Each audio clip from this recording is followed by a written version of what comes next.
तो फ्रेंड्स, कैसे हो आप सब लोग। और आशा करता हूँ आप बहुत अच्छा कर रहे हो अपनी प्रोफेशनल और पर्सनल लाइफ में भी। और obviously it's all about cricket. और जो सिचुएशन अभी ये है कि सीरीज खत्म, बॉर्डर गावस्कर ट्रॉफी, और भारत मैच हार गया है। मतलब हारने के चांसेस ज़्यादा ही थे उस वक्त से, जब से ये पता चला कि जसप्रीत बुमराह जो कि आपके बॉलिंग अटैक के सेंट्रल फिगर है, वो फोर्थ इनिंग्स में गेंदबाजी नहीं कर पाएंगे। तो ऑब्वियसली भारत 141 फॉर 6 था, जैसा कि मैंने कहा था कि और कम से कम 60 या 70 रनों की जरूरत भारत को है, तो वो बिल्कुल नहीं हुआ। और ऐसा ही हो रहा है, मतलब जब भी मतलब मिनिमम ये चाहिए उससे कुछ कम कर रहे हैं आप। ये कंसिस्टेंटली होता आ रहा है बॉर्डर गावस्कर ट्रॉफी में भी, और इससे पहले न्यूजीलैंड के साथ सीरीज में भी जो हमने घर में खेला, जो हम 3-0 से हारे। तो फिर से वही सेम बजे, और 162 रन की टारगेट वो बहुत मुश्किल हो सकती थी ऑस्ट्रेलिया के लिए, प्रोवाइडेड कि जसप्रीत बुमराह खेलते, क्योंकि उनके पास वो काबिलियत है कि वो एक के बाद विकेट चटकाए और एक मोमेंटम दे भारत की बॉलिंग को, कि मतलब एक अटैक को मोमेंटम दे, कि जैसे कि मतलब उसके ऊपर हम बेस बना के फिर से एक मतलब शानदार जीत के लिए आगे जा सकते थे। मतलब अगर बुमराह होते तो कम से कम अगर 6 या 7 ओवर स्टार्टिंग में डालते, और उस वक्त ही अगर हम ऑस्ट्रेलिया को हर्ट करते मतलब अगर जल्द से जल्द 20-25 रन के अंदर उनके 3 या 4 विकेट किसी भी तरह से हम चटका देते, मतलब हम आउट कर देते।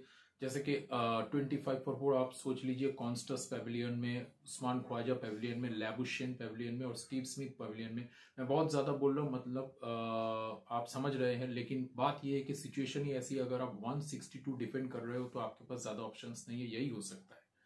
और इतनी लीथल भारत की बॉलिंग अटैक नहीं थी कि मतलब जसप्रीत बुमराह के बिना भी आप कुछ कर लेंगे। फिर भी सिराज ने कोशिश की, और सिराज के लिए मैं सिराज के सामने बहुत बड़ा फ्यूचर है मैं कहूंगा, क्योंकि मैं उनका बहुत बड़ा फैन हूं। जब से मैंने देखा है कि श्रीलंका के साथ एशिया कप फाइनल में उन्होंने एक ओवर में 4 विकेट्स लिए हैं और अकेले ही एक फाइनल उन्होंने जिताया है। मतलब वो तस्वीर तो हॉल ऑफ फेम में होना चाहिए इंडियन क्रिकेट की। मतलब एक बॉलर एक मैच अकेले के दम पर जिता दे, ऐसा अनिल कुंबले ने कुछ बार किया है, और जसप्रीत बुमराह करते, इससे ज्यादा तो मुझे और कोई दिखता नहीं है। लेकिन एक टूर्नामेंट के फाइनल के प्रेशर गेम में, मतलब खास करके ऐसे सिचुएशन पे कि जबकि आपकी टीम ज्यादा मैचेस नहीं जीतती है फाइनल, और आपका फाइनल में हारने का रिकॉर्ड बहुत ही ज्यादा है, और इस वक्त और इस सिचुएशन में आके हम एशिया कप जैसे एक बड़ा टूर्नामेंट, जैसे कि आजकल हम जानते हैं कि 50 ओवर्स के कॉम्पिटिटिव टूर्नामेंट ज्यादा नहीं होते, ज्यादातर बायलैटरल सीरीज, जो कि हम बहुत बोरिंग मानते हैं ज्यादातर क्रिकेट फैन सब, उसी तरह के गेम्स होते हैं। तो उस हिसाब से देखा जाए तो एशिया का बहुत इंपॉर्टेंट टूर्नामेंट है, और 4 साल में एक ही बार खेला जाता है। तो इस वक्त भारत एशिया चैंपियंस है सिर्फ मोहम्मद सिराज की वजह से। मैं ये नहीं कहता कि हम नहीं जीतते अगर सिराज वो 6 विकेट नहीं लेते उस दिन, लेकिन उन्होंने मतलब ऐसे जितवा दिया सब कुछ, मतलब स्टॉप हो गया श्रीलंका का मैच, कुछ मतलब कुछ शुरू होने से पहले सब कुछ उनका खत्म हो गया। तो उस हिसाब से देखा जाए तो मुझे लगता है कि भारत की थिंक टैंक को, सिराज को भी थोड़ा प्रोटेक्ट करना चाहिए, और उनको भी ये बोलना चाहिए, और उनको और जसप्रीत बुमराह को, कि आप आईपीएल में जरूर टीम के लिए खेले, लेकिन फोकस इंडिया टीम के लिए नेशनल फ्लैग पर रखे, और मतलब नेशनल टीम पर रखे, और सावधानी से खेले। और उसी हिसाब से उनको, मुझे लगता है कि आईपीएल की जो उनकी फ्रेंचाइजी टीम है उनसे बात भी करना चाहिए। मतलब मैं यही कहता हूँ कि ये सेपरेट चीज है, लेकिन फिर भी अगर बात किया जाए, क्योंकि इंटरनेशनल क्रिकेट में उन इंटरनेशनल स्तर पे उनकी बहुत जरूरत है। प्रसिद्ध कृष्णा ने पहली बारी में बहुत अच्छी बॉलिंग की, और भारत मैच में इसीलिए था क्योंकि सिराज और प्रसिद्ध कृष्णा ने भारत को मैच में वापसी कराई थी। लेकिन फिर से बैटिंग के लिए मैं कहूंगा कि थोड़ा बहुत हमको खामियाजा भुगतना पड़ा, और सबसे उससे भी बड़ा खामियाजा इसलिए भुगतना पड़ा क्योंकि जसप्रीत बुमराह बॉलिंग नहीं कर पाए। ऑब्वियसली भारत के लिए ऑस्ट्रेलिया को अभी स्कोर लाइन आप देखेंगे तो 3-1, ऑस्ट्रेलिया ने 3 मैचेस जीते, भारत ने 1 मैचेस जीते। लेकिन अगर आप भारत की जो पिछली परफॉर्मेंसेस देखते हैं, जो जैसे कि न्यूजीलैंड के खिलाफ घर में 3-0 से हार, इसके बाद आके उन्होंने पर्थ में 295 रन से जीता, ब्रिस्बेन में ड्रॉ किया। अगर आप एक एडलेट का मैच छोड़ दे तो हर बाकी टेस्ट मैच में भारत इस सिचुएशन पे थी, या तो जीत सकती थी या तो ड्रॉ हो सकता था। मतलब अगर आप मतलब मेलबोर्न, जैसा कि मैंने कल भी बताया था कि आपको मेलबोर्न में आराम से ड्रॉ हो सकता था। मतलब कि एक सेशन क्रंच मोमेंट, एक क्रंच सेशन जिसमें टिके रहना था, वो तो ऋषभ पंत और यशस्वी ने पार कर दिया। अब यशस्वी भी आउट हुए डीआरएस वाला वो कंट्रोवर्शियल वाला डिसीजन जिसके बारे में मैं 2 बार बात कर चुका हूँ। इसके बाद पंत भी गलत वक्त पे आउट, उसके बाद बाकी कोई जम नहीं पाया। नीतीश रेड्डी नए खिलाड़ी, उनको उतना ज्यादा जमींदार ठहराना सही नहीं होगा। इसके बाद वाशिंगटन सुंदर का साथ अब टेलेंडर्स क्या देते, तो मतलब इस वजह से। और इसके बाद यहाँ पे भी अगर आप देखें कि 185 में ऑल आउट होने के बाद भी ऑस्ट्रेलिया को 180 में 181 में ऑल आउट करके हम वापस आए थे, लेकिन फिर से बैटिंग मिनिमम रन्स भी नहीं बना पा रही। तो इस वक्त जो भारत का पहला फोकस होना चाहिए, नंबर 1, कि हमारे बैट्समैन टेस्ट क्रिकेट में कंसिस्टेंटली रन्स बनाए और बड़े हंड्रेड्स करे। जैसे कि हमारे जो पास जो बॉलिंग अटैक है, जो वो इतना बढ़िया शानदार परफॉर्म कर रही है हर जगह, तो हम टेस्ट मैचेस जीत सके। क्योंकि इस वक्त हम टेस्ट मैच इसलिए हार रहे हैं क्योंकि हमारे पास जो बैट्समैन है वो कंसिस्टेंटली हंड्रेड्स नहीं कर रहे हैं। एक मैच में हम अच्छा करते, दूसरे फिर 3-4 मैचेस में हम वही पुराना वाला मतलब फ्लॉप स्टोरी दोहरा देते हैं। तो इससे तो नहीं होगा। मतलब ऑब्वियसली भारत की टीम इसके बारे में थिंक टैंक बीसीसीआई जरूर सोचेगी। और रोहित शर्मा अगर वापस आते हैं तो he must come back with A bang. और विराट कोहली भी, मेरे ख्याल में विराट कोहली जरूर सिलेक्ट होंगे। उनसे शायद सिलेक्टर्स थोड़ा बात करेंगे कि आपका फ्यूचर प्लान क्या है। Obviously doesn't want to give up, मतलब इतना बड़ा फिटनेस, मैं तो चाहता हूँ कि वो 40 साल खेले। उस हिसाब से देखिए अभी तो सिर्फ 36 या 37 के होने वाले इस ईयर के एंड में, तो अभी वो 36 साल के हैं, ऐसा ही सोच के चलते हैं। रोहित शर्मा ओवरसीज टूर, मतलब उनका बहुत बड़ा कंट्रीब्यूशन था 2020 में, जो भारत ने 2 टेस्ट मैचेस जीते थे। और एक मैच में अगर बारिश नहीं होती 5th डे में तो भारत जीत सकती थी। उस सीरीज में डोमिनेट किया था भारत ने इंग्लैंड को ओवरऑल अगर देखा जाए तो। उस हिसाब से रोहित शर्मा और कोहली उनको जाना चाहिए। रोहित शर्मा के जाने के चांसेस कम है क्योंकि वो 38 के हो चुके हैं। तो ऑब्वियसली सिलेक्टर्स उनसे बात करेंगे। और अगर वो व्हाइट बॉल पे भी फोकस करते हैं तो अच्छा है, क्योंकि व्हाइट बॉल में वो तो वन ऑफ द ग्रेट्स है। लेकिन अगर जाए तो ऑब्वियसली अपने आप को प्रूव करे, यही मैं चाहता हूँ। मैं रोहित शर्मा का डाई हार्ट फैन नहीं हूँ, विराट कोहली का डाई हार्ट फैन हूँ, लेकिन ऐसा नहीं है कि मुझे रोहित शर्मा पसंद नहीं है। और जैसा कि मैंने कल कहा था, वो जो सैक्रिफाइस उन्होंने दिखाया, अगर यही प्रॉपर बात है और मतलब अंडर द टेबल कुछ और स्टोरी नहीं है, तो ये तो बहुत बड़ी बात है। वो तो एक रोल मॉडल वैसे भी वो होंगे, क्योंकि इंटरव्यू में उन्होंने कहा है, क्योंकि उन्होंने सेल्फ सैक्रिफाइस दिखाया टीम के लिए। लेकिन कभी कभी आपको टफ डिसीजंस लेने भी पड़ते हैं अपने हिसाब से भी। तो यही मैं कहना चाहता हूँ कि मतलब अगर उनको मौका दिया जाए तो वो इंग्लैंड जरूर जाए। और इस बार मैं कहता हूँ कि वो ओपन में ही आए। शुभमन गिल 3 नंबर पे मैनेज कर सकते हैं, वो ओपन में ही आए।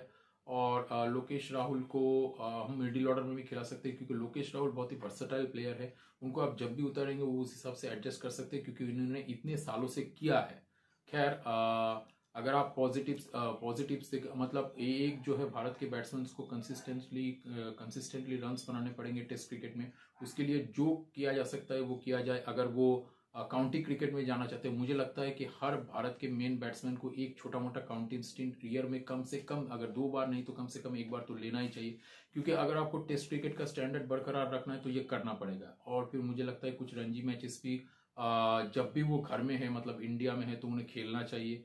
और लंबे इनिंग्स खेलने की जो ये मतलब जो शैली होती है वो इसी तरह से डेवलप होती है। और अगर आप टेस्ट क्रिकेट खेलने जाने वाले हैं, किसी भी टूर में जाने वाले, या होम सीरीज भी है, उससे पहले आप थोड़ा लंबा क्रिकेट में कंसंट्रेट कीजिए। मतलब यही चाहता हूँ कि अगर 2 वीक बाद एक टेस्ट मैच है, मैं बोलना चाहता हूँ कि अगर 2 वीक बाद टेस्ट मैच है तो आप थोड़ा 1-2 रणजी मैचेस खेलिए। या फिर जब भी आपके लिए मौका है, कम से कम ईयर में एक बार या 2 बार हो सके तो 2 महीने का या 1 महीने का, जितने भी दिन का भी हो, एक काउंटी स्टिंट बनाइए, बात कीजिए। क्योंकि हमें अपना टेक्निक डेवलप करना है।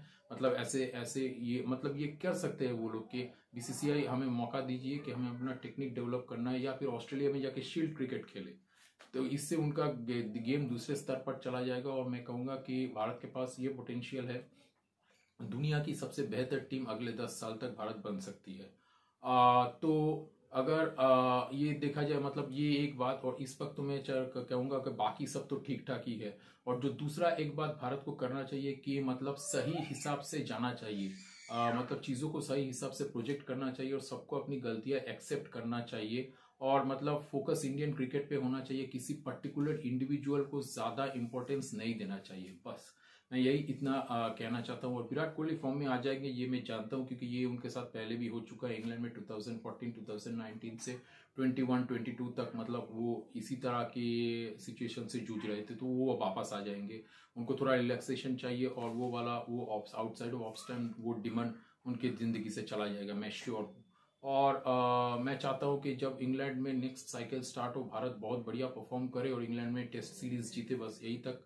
और मतलब ऐसे प्लेयर्स को लिया जाए जो 2027 तक जा सकते। विराट कोहली चले जाएंगे, अगर रोहित शर्मा जाना चाहते हैं तो ऑब्वियसली उनके हिसाब से उन्हें प्रिपेयर करना पड़ेगा, बस यही कहूँगा। और सबसे आखिर में मैं ये कहना चाहता हूँ कि मेरे पास इतनी इख्तियार ही नहीं है कि मैं इन जैसे ग्रेट प्लेयर्स के बारे में बात कर सकूं, क्योंकि ये इंटरनेशनल क्रिकेट खेलते हैं। बस मुझे जो लगता है एज ए फैन ये हो सकता है तो मैं ये बोलता हूँ, नहीं तो मुझे नहीं बोलना चाहिए, क्योंकि मैं तो इस लायक ही नहीं हूँ। मैं तो एक और बहुत ही ऑर्डिनरी क्रिकेट फैन हूँ जो बस बचपन से क्रिकेट देखता हूँ, थोड़ा बहुत शायद समझ लेता हूँ क्योंकि बहुत साल से देख रहा हूँ बस। और अगर आप पॉजिटिव्स देखें तो ऑब्वियसली कल की ऋषभ पंत की बारी, ये कभी हिट होंगे या फ्लॉप होंगे। अगर आप और देखें तो Jasprit Bumrah man of the series, बहुत ही लेजेंडरी बात हुई है उनके साथ, लेकिन वो थोड़े सैड होंगे क्योंकि टीम जीत नहीं पाई। तो 32 विकेट्स, और अगर आज वो होते शायद भारत मैच जीत भी सकता, क्या पता।